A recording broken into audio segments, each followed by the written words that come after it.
Welcome back mga kakit-kit, panibagong araw na naman, panibagong adventure. For today's adventure guys, nandito pala tayo ngayon sa Barangay Hermano Balingasag, Misamis Oriental. Kasama pala natin ngayon guys si Idol Jerry Inoperio. Samahan natin sa Spear Fishing Addict.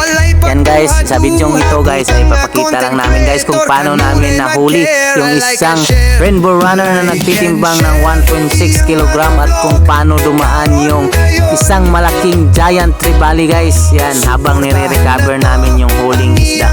Pero bago ang lahat, gusto ko lang pong pasalamatan ang lahat po ng aking followers, non-followers, sa lahat po ng mga solid supporters, lalong-lalo na po sa lahat po ng mga OFW yung walang sawang sumusuporta at nanonood ng aking mga videos. Shout out po sa inyong lahat at shout out na rin po sa lahat po ng mga kasamahan ko sa Spear Fishing Addict na Misamis Oriental at sa lahat po ng mga espero dyan. Dive safe always mga master.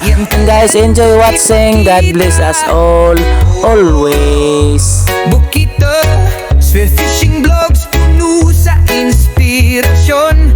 Tanawan na, buot ang vlogger, kanunay mag-share, like and share na. Like and share, iyang mga vlog, ayaw kalimot. Suportahan na to, ang iyang maayong buhat. Makikulab sa iyang mga kauaw, tanabayon, padayon. Keith De Los Santos, usa ka tinuod nga inspirasyon. Ayaw kalimot, like and share, ay comment usap.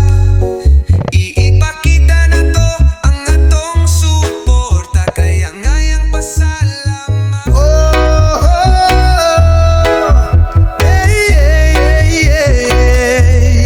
Si Keith De Los Santos, vlogger nga butan, spear fishing iyang passion, kanunay mag-share.